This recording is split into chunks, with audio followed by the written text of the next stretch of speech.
Okay, this is the second part of the interview, and the one thing I'd like us to discuss is the reason behind something like this war that's going on in Cote d'Ivoire.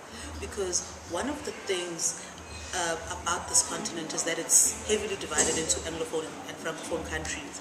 And what tends to happen is that things that happen in our French-speaking countries, most of us in the English-speaking countries are not very much aware of. So we don't know the history behind what took place or what is happening. And that's part of why this interview is so important, because we're saying there are youth movements on the continent in the English-speaking countries who are interested in seeing how we can help our brothers in the French-speaking countries, but quite often we don't have an understanding of what happened. So I would like to get your view of what is the cause for the situation in Cote d'Ivoire. Okay, that is a good question. Speaking about what is behind that kind of behavior of French forces in Cote d'Ivoire, and we can go back to the 60s, when it was about to get the independence, and even before 60s, colonization period. You know, there were two different systems. English people, I think UK used the indirect rule when French used the direct rule to colonize African countries. So the indirect rule was that they come and colonize the countries, and when they finish colonizing, they leave the country to leave the people of the country rule their own business. You understand? In the other side, French people, they don't live, actually. They live and stay. What does that mean? It means that after what the so-called independence in the 60s, French people, everything we have as resources, underground resources, as petrol, as minerals, it still remain in the hand of French people. That is not, it was not the same case with English-speaking countries. Understand what I mean? So they are still leading French-speaking country until today. So they're still in control. Yes, they're still in control. I believe the military is still under the French government. Yeah, look at it. It was difficult to understand it, but even if until President Gbagbo came in power, in Cote d'Ivoire you have some French advisors in the ministries. There are plenty. So people from France are running the country. And they are the advisor. Yes, everywhere in the administration. You see, so it was not easy to fight against this system. You understand? So we cannot say that we are independent, because if you are a kind of independence, but you are not economically, you are not free. Politically, you are not free. Even culturally, you are not free. You cannot call it independence. So we are not independent at all, and that is the problem. So the issue is that if you are a president with a new vision for Africa, a new vision for your own inhabitants or your own population, if what you are doing as a leader of a country, it's not the same vision with French people, they will overthrow you. This is what we are seeing, we are looking for in Africa, French-speaking country. Look at Niger, how many coup d'etat in Niger because of the uranium. Look at in Mali, look at in DRC, look at in Congo Brazzaville, look at in everywhere. They want to lead, to take the control. Yes. They want to lead our country at our place.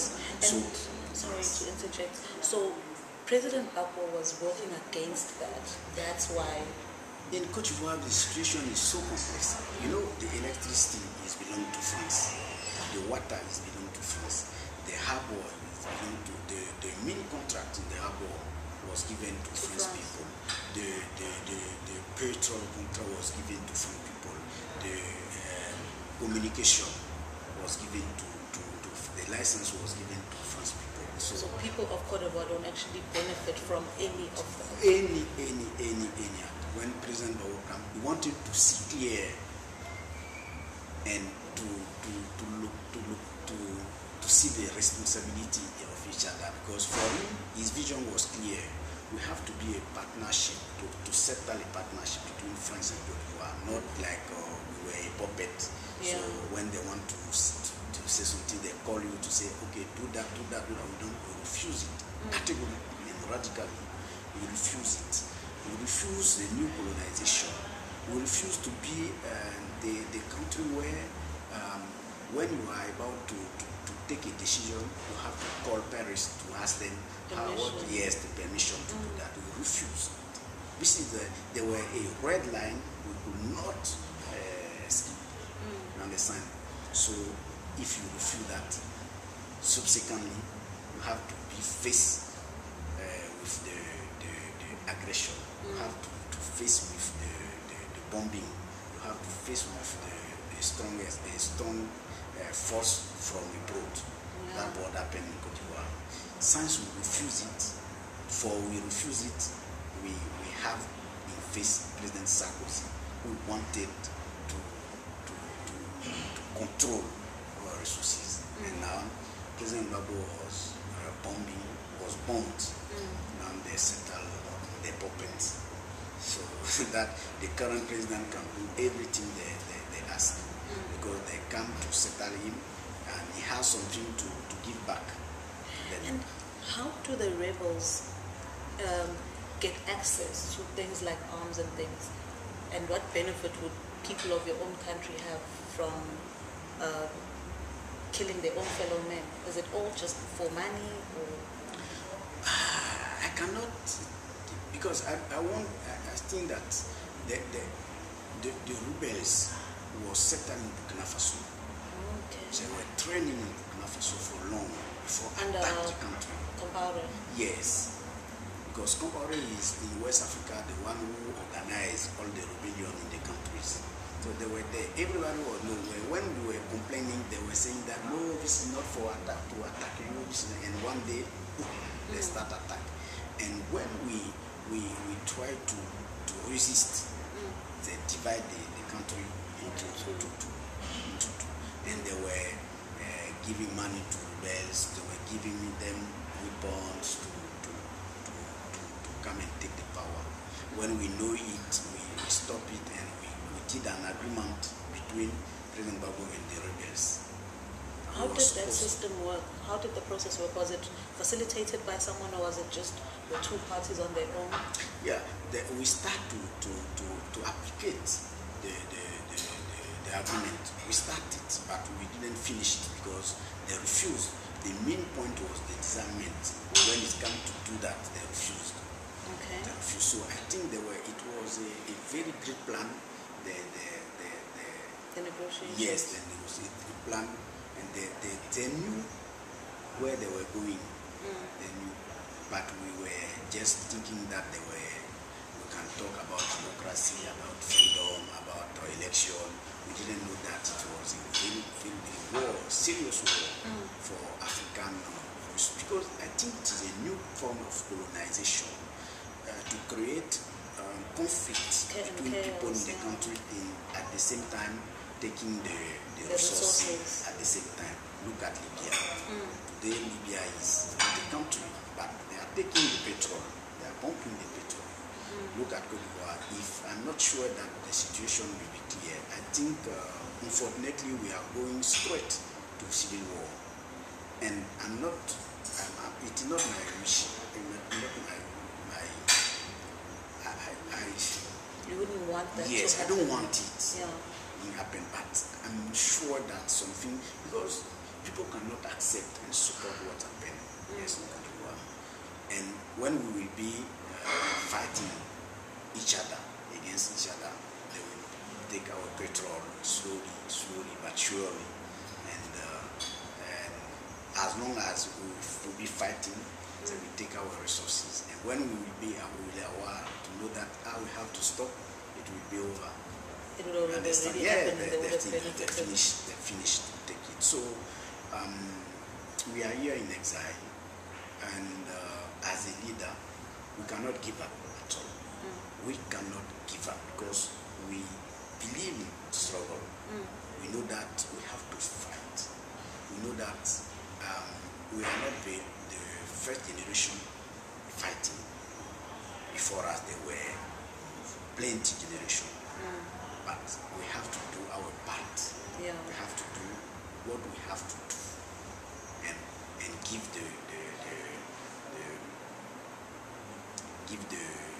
give back to the new generation, the upcoming the upcoming generation. So we are here, but the struggle is still continuing. And you mentioned that you are in touch with the guys on the other side. How is the situation from internally? Are people still being killed, or are things coming down? Wow, every day people are still killing. Every day. You cannot say, even if they know that you are a supporter of President Babu, they will catch you and put you in prison without any form of process, without any form of trial, without nothing, and your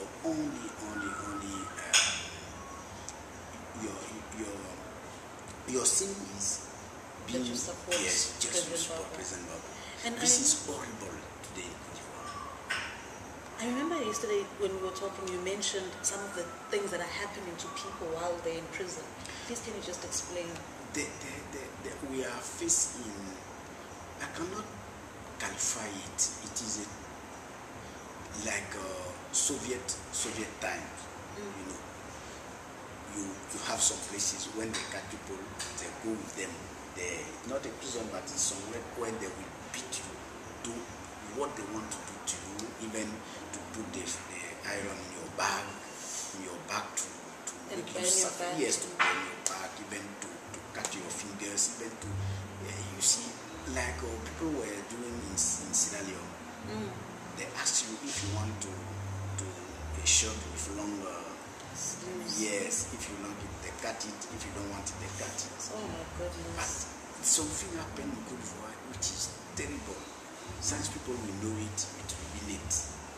Oh my God. So what happened? I think population will not accept it. Population will not accept it. That's why I'm speaking, unfortunately, I'm speaking about you. Because if they don't stop it, something will happen. Because people are not gonna... Yes, people are poison. Yeah. You understand? And it will be difficult if we want to avoid what's happened in some countries in Africa. We have to stop it. Stop it meaning establish a serious political dialogue between the different parties of the conflict, different part of the conflict. And also make the world aware, I think, because some of the things happen because nobody knows what's going on, and those who can come and intervene are not able to because the media has been silenced and nobody is able to connect with the outside world. Unfortunately, it is true. One of our main problems is that we are still leading by Western media. And they choose, if they want to keep quiet to Navigue, they will keep quiet on it. If they want to talk about something, they will talk about it. So they are choosing the events. What happened today in Cote d'Ivoire, you cannot imagine what happened, but they're very silent. Nobody's saying it. Yeah, so the second thing is that sometimes because Francophone countries and English-speaking countries are not so integrated, so most of the time they don't understand what happened in French-speaking country. So now I think we have to work on it to make them integrate the media and get into dialogue with each other. Yes, dialogue with each other to know in the detail what's happened. Because I think what happened today in French-speaking countries is that the countries are so weak that French can do what they want. So we And need there's no unity as well, even amongst the French-speaking countries. there cannot be unity because they know that if there is unity, the French will be failed. So they use the weakness of each country to lead. You know that thing we call divide to rule. Divide to rule. Okay, so if you divide, you can rule. That's what they are doing. What can you do if the France can help me to pay my civil servant in my country? You know And we can't pay your civil servants for you. I can pay my civil servant. France will come and help me to pay them. So when he called me to say that, do that, then you will do that.